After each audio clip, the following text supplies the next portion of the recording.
It's Tuesday, November 4th. In the headlines, government launches National Volunteer Registry and recovery concerts to aid hurricane relief. Psychologists deployed to support educators affected by Hurricane Melissa. Death toll from Hurricane Melissa in Jamaica rises to 32. In business news, the Small Business Association to assess businesses affected by Hurricane Melissa. Regionally, in Barbados, leaders are discussing the need for climate-resilient infrastructure. And in sports, Guyana's President Dr. Ifran Ali promises major investment for a 2026 motor racing event. This is the news on PBC Jamaica. I'm Simone Absalom Gale.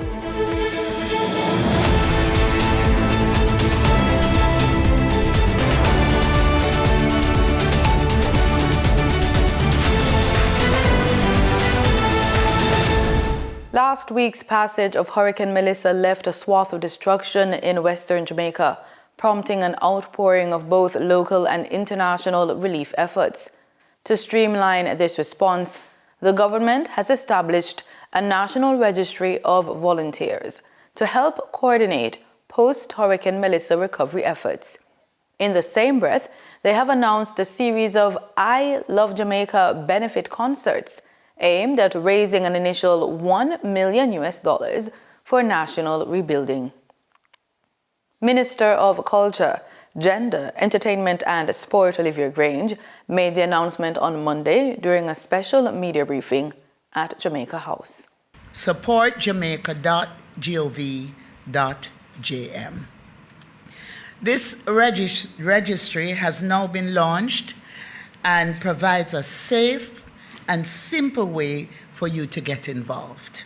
Minister Grange also commended the outpouring of support from Jamaicans at home and abroad. We thank and applaud everyone who has been doing something to help. Your contribution, even if you think it's small and insignificant, will make a tremendous difference. We have been taught that every act of kindness, care and compassion makes a difference. The Jamaica Customs Agency has announced temporary relief for importers bringing in essential goods to support the nation's recovery following Hurricane Melissa. Under the directive of the Ministry of Finance and the Public Service, import duty and general consumption tax have been suspended on specific relief items, including food, clothing, and toiletries, to help families and communities affected by the powerful storm. The waiver took effect on October 29 and will run until November 28, 2025. However, Customs notes that other fees, such as the environmental levy, standard compliance fee, and customs administrative fee still apply. The agency is urging importers to ensure that all shipments meet the approved relief criteria, as only goods imported during the specified period will qualify for the tax suspension. A full list of eligible items can be found on the Jamaica Customs Agency's website and official social media pages. The government has confirmed that 32 people have died as a result of Hurricane Melissa, which devastated parts of the island last week. Minister of Education, Skills, Youth and Information, Dr. Dana Morris-Dixon, made the disclosure during a special media briefing on hurricane recovery efforts held at Jamaica House on Monday, November 3. But I will say that there are 8 other cases that are unconfirmed that the police and the JDF are now working to verify. So we do expect that number to increase. Hurricane Melissa made landfall in western Jamaica on Tuesday, October 28, unleashing widespread destruction across multiple parishes. According to the National Blood Transfusion Service, the hurricane disrupted routine blood collection drives and has slowed the movement of blood and blood products to hospitals. As a result, national blood supplies are now critically low for persons who may require transfusions for surgery, trauma care, and childbirth complications. Those wishing to donate are reminded to wait until travel is safe and roads are cleared before visiting any collection site. Eat well, rest, and stay hydrated before donating. Bring a valid ID when attending the blood bank. Donations are now being accepted at the offices of the NBTS at 21 Slipe Road in Kingston. Updates on other available collection sites and schedules will be shared through the ministry's official channels and the NBTS social media pages in the coming days. Cleanup activities continue at the Black River Police Station. On the weekend, Commissioner of Police Dr. Kevin Blake made his way to the area being called Ground Zero of the impact of Hurricane Melissa, with dozens of officers and some civilians to get the police station operational. Senior Communications Strategist, Senior Superintendent Dennis Brooks, spoke to our news team.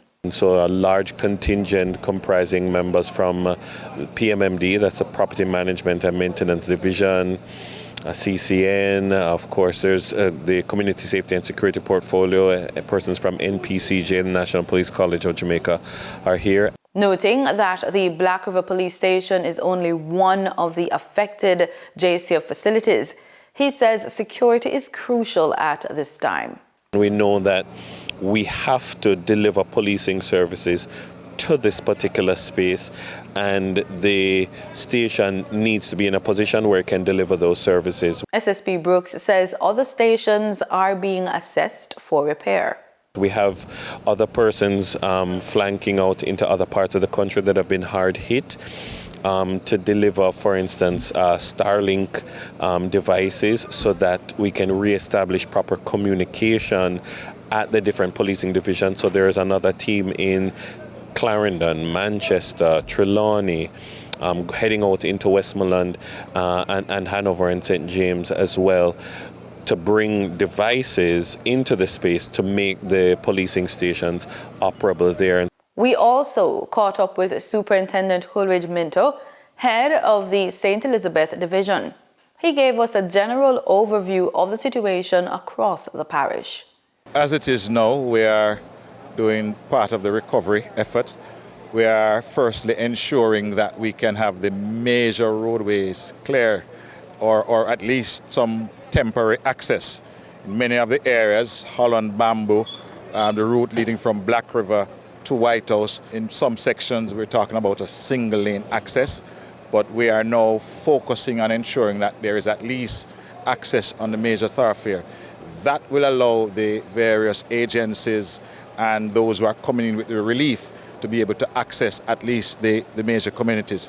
Superintendent Coleridge Minto says they are working with the local authorities to gain access to marooned areas. He furthers that additional officers have been redeployed from other parishes to help maintain law and order. In the town centre to prevent any form of looting or the continuation of it, because we did have reports of looting over the last 2 days. Yesterday we had a large team led by Assistant Commissioner Christopher Phillips and a deployment of about 50 officers dominating the Black River Town Centre and ensuring that we maintain law and order. Today is a similar deployment, in fact an increased deployment that is in the space, and to ensure that, one, we are maintaining order. There's another team that is assisting with the cleanup aspect of the divisional headquarters, Black River Station. We still have to serve the public, and so it's important that we can get the station reasonable to a level that the police officers, many of whom have been here 4 or 5 days before able to get any relief to go home, are able to now operate in a kind of a dignified way. The spirit of resilience runs deep at the St. Elizabeth Technical High School as the school community begins the long road to recovery after Hurricane Melissa's devastating impact. The powerful Category 5 storm ripped through the island last week, leaving widespread destruction across the southwest. At Steth's, classrooms are without roofs, dorms, and cottages in ruins. But school leaders say the spirit of resilience remains unbroken. Our reporter Danita Rodney visited the school, and she filed this report. Students and teachers at the St. Elizabeth Technical High School are facing major setbacks after parts of the campus were damaged during Hurricane Melissa. Classrooms, laboratories, and several roof sections were severely compromised, forcing the school to adjust its operations. Speaking with our news team, Principal Keith Wellington said the storm's impact has disrupted normal classes, but efforts are underway to restore learning, especially for senior students. We are going to have to do a number of things. I don't think that we'll be in a position to accommodate all our 1,700 students at any one time for months. I really don't think that we'll be able to accommodate the entire school population any time before the next 6 months or so. But we are going to have to make arrangements to get in groups of students, in particular our senior students the deadline for payment and registration for CXC was, I think, last week, Friday. And so we have to get that process completed because those are government and CXC deadlines. So in terms of reopening, I would say that we need to start with getting in touch with all our students, finding out how they are and ensuring that they are safe. And then in terms of the academic part of it, I would think that we get in our senior students as soon as possible. I can't say when right now, but certainly not before another week and a half or 2 weeks. Mr. Wellington also commended the wider community for rallying around the school in its recovery efforts. I'm proud of the fact that I lead an institution that is really a family, and we have people, stakeholders who we can depend on in a time of crisis to assist us, and that is the assurance I have that states will rebound and be bigger and better than it was before Melissa. He adds that the hurricane has taken a mental toll on both staff and students, describing it as a difficult period for the school community. It has caused significant effect on many persons, not just physical and financial, but the emotional part of it is going to be very difficult. And not just those teachers who live on campus, those who have their homes elsewhere and would have suffered damage, teachers, ancillary admin staff, students. I have already met quite a few students and staff members who have indicated that they are basically homeless. We as a school will have to find a way to offer support to them, and that support may or may not come in financial terms and so on, but certainly we have to offer support that will help them to deal with these issues mentally, because it's going to be difficult for them. Mr. Wellington says his greatest concern is for students between the ages of 12 and 17. Similarly, for even those students who may not have been affected in terms of loss of homes and so on, the fact that this is a challenge that they are facing, having gone through COVID 5, 6 years ago, for students who are 12, 13, 14, 15, 16, 17 to have experienced 2 catastrophic events like this in their short lives, we have to teach them to deal with situations like this and prevent some of the issues that we saw coming out of COVID in terms of how people react to mental stress and their willingness to make the ultimate sacrifice. We don't want that to get to this stage here. And as for St. Elizabeth as a whole, he's hopeful the parish will recover stronger than before. Well, I think that, first of all, my hope, my wish is that we all bond together to ensure that all hands come on deck to rebuild the community. It is going to be a challenge. We know that the government and so on will try its very best to do all that it can, but we also have to look at where else can we get the support to make this work. And if we are going to make it work, it has to be a collective effort. So that is my hope and wish for states, the Santa Cruz community, St. Elizabeth, and the region on a whole. The ministry has mobilized a team of more than 30 psychiatrists and psychologists to provide support to teachers and other members of the education system affected by Hurricane Melissa. Minister of Education, Skills, Youth and Information, Dr. Dana Morris-Dixon, made the announcement at a press brief on Monday. Speaking during that brief, Dr. Morris assured that psychological assistance is available to all education personnel in need.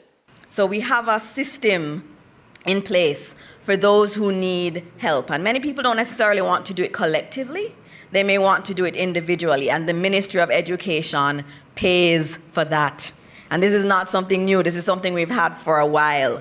The minister added that many Jamaicans, including frontline workers such as police officers and healthcare personnel, are also experiencing emotional distress and will require ongoing psychological support. We have to support everybody. Everybody is going through that mental strain, and I'm very happy that my ministry is leading the way in a program that is very accessible to all of our teachers, free of cost. We take up the bill. And it also is available to parents and children. Time now for the Business Report with Denise Williams.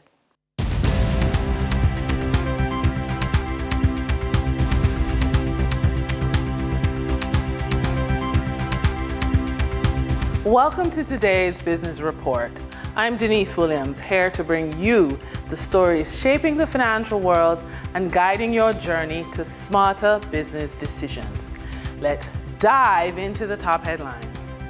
The Small Business Association of Jamaica announced today that its president, Garnet Reid, along with the board of directors, will embark on a multi-parish tour to personally assess the impact of Hurricane Melissa on the local business community and understanding the needs on the ground support.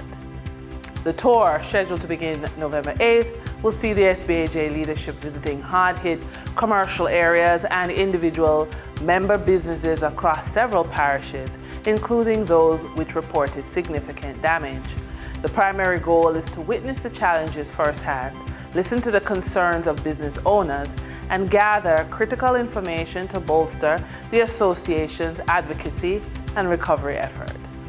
For the trading period ending November 3, 2025, these were the most actively traded stocks. Trans-Jamaica Highway Limited with 7,946,437 units, representing 38.22% of market sales volume. Atlantic Hardware and Plumbing Company Limited with 3,128,475 units, representing 15.05% of market sales volume. Kintyre Holdings Jamaica Limited with 2,074,746 units, representing 9.98% of market sales volume. We now shift our focus to the Forex market rate set by the Bank of Jamaica. On November 3, 2025, the Bank of Jamaica reported US $51.69 million purchased and US $41.95 million sold by Forex traders. Forex traders earned $1.29 per dollar, selling the US at $160.09 and buying the US at $161.38. The Canadian dollar netted Forex traders 83 cents per transaction, with selling at $115.20 and buying at $114.37. The British pound yielded Forex traders $8.45 in profits, with selling at $214.32 and buying at $205.87. For our credit report tip of the day. When life crumbles, your home, your job, marriage, or savings, your first instinct might be to hide from the numbers. Don't. Hard as it may be, face them, because your credit report isn't just a record of the past. It's your blueprint for a comeback. That single document holds the key to rebuilding trust with lenders, regaining financial footing, and re-establishing stability. Every line tells a story, some of mistakes, others of opportunity. And when you take control of that story, you begin to rebuild power. Pull your report, highlight what's wrong, strategize what's next. From disputing errors to negotiating payoffs, every action you take strengthens your foundation. Your credit report is not a punishment, it's a pathway back to prosperity. Read it, fix it, use it. And that wraps up today's business report. I'm Denise Williams, reminding you that every financial decision is a step toward your future. Until next time, stay focused, stay informed, and keep striving for success. See you soon. In regional news, the devastation of Hurricane Melissa is again forcing Caribbean leaders and development experts to confront a harsh truth. The region's infrastructure must be built to survive a changing climate. The message came as the Caribbean Development Bank opened its Caribbean Sustainable Infrastructure Conference 2025 on Monday morning. We get more from Deanza Roberts. Delegates from across the region joined officials from the CDB, the UK's Foreign and Commonwealth Development Office, and France's development agency AFD to map out a sustainable path forward for the Caribbean's infrastructure sector. Addressing the conference was Ambassador Her Excellency the Most Honourable Elizabeth Thompson. She says the region needs to build with climate change in mind. So that infrastructure has to be climate-proofed, and infrastructure has to be climate conscious, climate resilient, and not only be able to withstand the increasing intensity and frequency of extreme weather events, but they have to be able to be so secure that our housing, or bridges, or ports, or road infrastructure, and clearly I'm focusing on physical infrastructure, is so well constructed and so resistant that it is able to withstand extreme weather events. She says across the region, inconsistent building standards and limited financing continue to threaten resilience. The U.S. Secretary of State speaking at the IMF World Bank fall meetings maybe 3 weeks ago now, indicated that the World Bank really should shift from all of these climate-focused activities and loans into other real sensible activities. Now, the reality is that if your financing is not going to come from the major institutions from which you would expect, that really does have implications for the extent to which you are going to be able to climate-proof your physical infrastructure. Vice President of Operations at the Caribbean Development Bank, Dr. Isaac Solomon, lamented the burden that small island development states face from rising sea levels. Hurricane Melissa has tragically demonstrated what the data has long told us. The Caribbean is on the front line of climate change. Our small island developing states bear a disproportionate burden from rising sea levels, intensifying storms, and changing precipitation patterns. Yet, we contribute minimally to global emissions.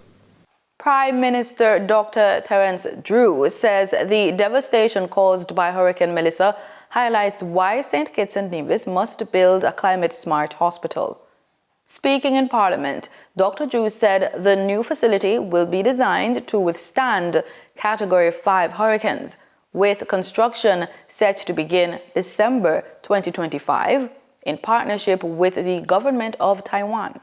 Speaking in the National Assembly of St. Kitts and Nevis during its 31st October sit-in, Prime Minister Dr. Terence Drew pointed to the Category 5 Hurricane Melissa that struck Jamaica as a fundamental reason for the pursuit of the climate-smart hospital on St. Kitts. The Prime Minister, who is also the Minister with responsibility for health, warned that in this era of climate change, the current GNF General Hospital cannot withstand a Category 5 hurricane.